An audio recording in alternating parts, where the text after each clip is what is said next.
ఎక్కడైతే కూడదనుకున్నామో సరిగ్గా అక్కడే రొచ్చంతా పేరుకుపోయింది. కులాల కుంపట్లు, కరెన్సీ కట్టలు, ఫ్యాక్షన్ కక్షలు, సాంకుచిత రాజకీయాలు అన్నీ అక్కడికే జొరబడిపోయాయి.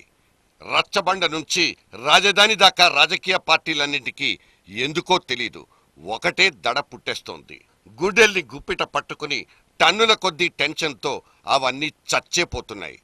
చిన్న పామునైనా పెద్ద కర్రతోనే కొట్టాలంటున్న తాజా నీతి సూత్రం ఇవాల్టి పొలిటికల్ పుస్తకాల్లో అడ్డంగా దూరిపోయిందా? దాని ఫలితమేనా పల్లె సీమల్లో ఈ పొలిటికల్ పొల్యూషన్?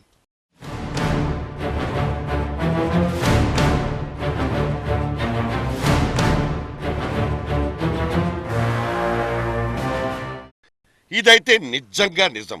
పంచాయతీ ఎన్నికల్లో ఇంతటి గలీజు కంపు ఇంతకు ముందెప్పుడూ చూసినట్లు జాడా లేదు, జ్ఞాపకమూ లేదు.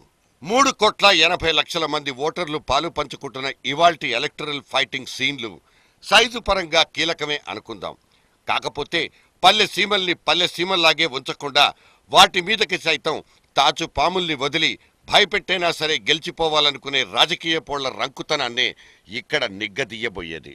2,600 దగ్గర పై యునానిమస్ వస్తే అందులో 1,040 వరకు కూడా కాంగ్రెస్ పార్టీ యునానిమస్గా వచ్చినాయి.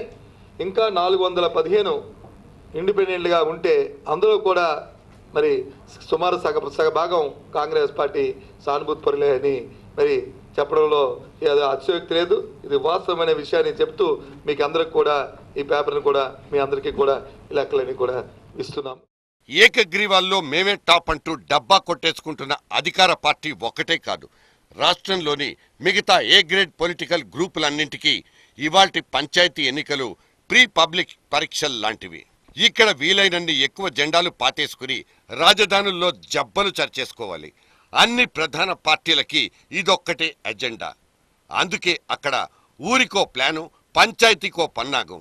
ఒక చోట వైఎస్ఆర్సీపీ ప్లస్ టీడీపీ, ఇంకో చోట అయితే కాంగ్రెస్ ప్లస్ తెలుగుదేశం. కాజా అనే ఒక పంచాయతీలో అయితే కామ్రేడ్ అభ్యర్థిని కంట్రోల్లో పెట్టడానికి TDP plus Congress plus YSRCP. విచిత్రంగా పాములు ముంగిసలు జట్టు కట్టేశాయి. రకరకాల మ్యాచ్ ఫిక్సింగులతో ఊళ్ల నిండా జరిగిపోయిన మరియు జరిగిపోతున్న సర్కస్ ఫీట్లు అదో రకం వేలం వెర్రినే గుర్తుకు తెస్తోంది.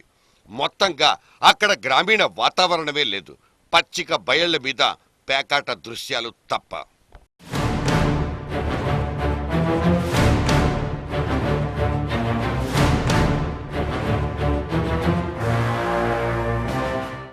పదవుల్ని వేలం పాటలో దక్కించుకోవడం అనేది రాజ్యాంగ స్ఫూర్తికి విరుద్ధమని తెలిసినా ఎన్ని పంచాయతీ పోస్టులు ఇలా అమ్ముడుపోయాయో లెక్కే లేదు. ఓట్లను గంపగుత్తగా కొనుక్కోవడానికి పొలాలు పంచుతున్నారు, చేపల చెరువుల్ని ఎరగా వేసుకున్నారు. ఇలా గద్దెనెక్కి ప్రెసిడెంట్ అయిపోయిన పెద్ద మనుషులు రేపటి రోజున ఎవరి అభివృద్ధికి పాటుపడతారంటే అదసలు ప్రశ్నే కాదు. రిజర్వేషన్లు ఖరారయ్యేది రొటేషన్ పద్ధతి కనుక దోచుకునేది ఏమైనా ఉంటే ఈ 5 ఏళ్లలోనే దోచేసుకోవాలి. ఊరి బాగు కోసం మంజూరయ్యే నిధుల మీద కన్నేసి ప్రజా ఖజానాకు కన్నాలేసే కన్నయ్యలు ముందస్తుగా పెట్టే పెట్టుబడులే ఈ లోపలి పంపకాల.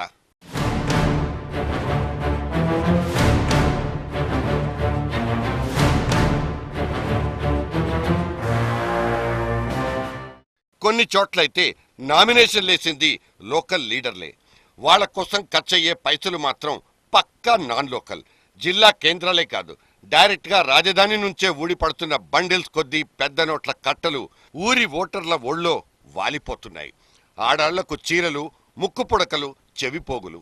మగ ఓటర్లకైతే మందు బాటిళ్లు, 1000 నోట్లు ఎట్సెట్రా ఎట్సెట్రా. కృష్ణా జిల్లాలోని అరగొలను గ్రామం. దీని జనాభా తిప్పికొట్టినా 1000కి మించదు. కానీ అక్కడ పంచడానికి సిద్ధమైపోయి పోలీసుల చేతుల్లో సీజైపోయిన మొత్తం సొత్తు 16 లక్షలు. సత్తెనపల్లి డివిజన్లో ఓ పల్లెలో ఓటు రేటు 15,000 పలికింది.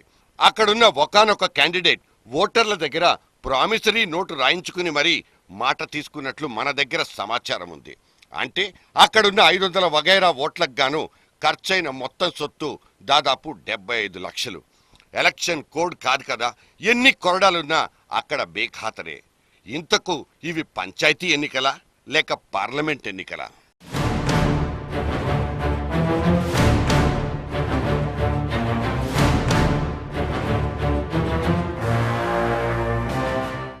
పార్టీల పేర్లు గుర్తులు బ్యాలెట్ పేపర్ల మీద మాత్రమే కనిపించవు.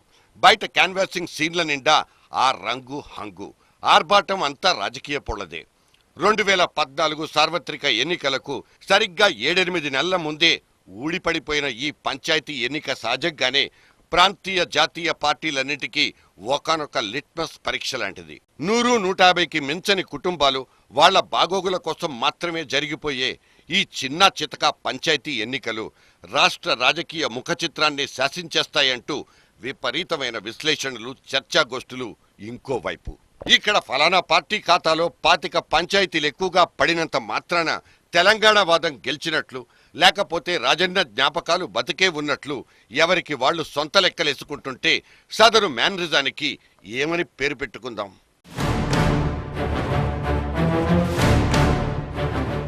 పంచాయతీ ఎన్నికలంటే పల్లెలన్నీ భయంతోనే వణికిపోతాయి. ఎప్పుడు ఏం జరుగుతుందో, ఎవరెక్కడ దాడి చేస్తారోనని హడలెత్తిపోతారు. గత రక్త చరిత్రలు మిగిల్చి వెళ్లిన మరకల నేపథ్యంలో ఈసారి ఇంకెన్ని దారుణాలు చవిచూడాల్సి వస్తుందోనని భయంతో బిక్కుబిక్కుమంటూ గడిపేశారు. శ్రీకాకుళం జిల్లా పాలకొండ మండలం పొట్లి మాజీ సర్పంచ్ మిగతా 3 పార్టీలోళ్లను పిలిచి పంచాయతీ పెట్టేశాడు. ఈసారి నేనే, మీకేమన్నా అభ్యంతరమా అంటూ కాస్త మర్యాదగా అడిగాడు. కాదు కూడదన్న వాళ్లను గుర్తుపెట్టుకుని అదే రోజు రాత్రి అందరినీ టార్గెట్ చేసుకున్నాడు. బాంబులు, బరిసెలు, గొడ్డళ్లతో మెరుపు దాడి. కట్ చేస్తే సీన్ మొత్తం హాస్పిటల్కి, అక్కడి నుంచి మార్చురీకి. ఆయన సర్పంచ్ అయిన నుంచి బెదిపల్లి ఎలక్షన్ అయ్యి ఇప్పుడు అదర్ పార్టీని దాడి చేయడం, ఎంట పెట్టి కొట్టేస్తాం. పంచాయతీ ఎలక్షన్ వస్తే ఆయన అదే డ్యూటీ, 2 డ్యూటీ ఎట్లేస్తాయి. ఇప్పుడు కూడా ఎలక్షన్ దగ్గర పడ్డాయని రాత్రి 11-12 అందరూ పడుకుంటే బాంబులతో దాడి చేసి, బీర్ సీసాలతోని, బాంబులతోని, రాళ్ళతోని దాడి చేసి 10 మంది దెబ్బలు తగిలి. నోటిఫికేషన్ రిలీజ్ అవ్వక ముందు నమోదైన పంచాయతీ రక్త చరిత్రలో ఇది ఒకటి. మెత్తటి మనసున్న ఉత్తరాంధ్రలోనే పరిస్థితి ఇంత భీకరంగా ఉందంటే ఇక పగలు సెగలు, ఫ్యాక్షన్లు, పాత కక్షలు లేకుండా అసలు ఫుడ్డు బెడ్డు ముట్టుకొని సీమ సంగతేంటి? సీమ పల్లెల్లోని సామాన్యుల పరిస్థితి ఏంటి? పోలింగ్కు సరిగ్గా వారం రోజుల ముందే పాలమూరు జిల్లాలో నడి రోడ్డు మీద పాయింట్ బ్లాంక్ రేంజ్లో ఎమ్మెల్యే తమ్ముడు మర్డర్ అయిపోయాడు. ఇందులో ఆ అన్నగారే ప్రధాన ముద్దాయి. ఎన్నికలప్పుడు నెత్తుటి రంగు పులుముకునే ఈ పల్లెటూళ్ల కాష్టాలకు పాలిటిక్స్ కంటే మించిన పెట్రోలు చుక్కలెక్కడా?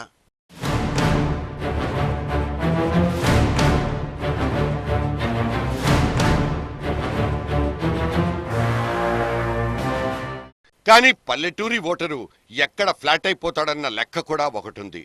మొదటిది డబ్బు, రెండోది బలగం, మూడోది కులం. ఈ వరుసలో చివరిది మరియు 4వదే పార్టీ.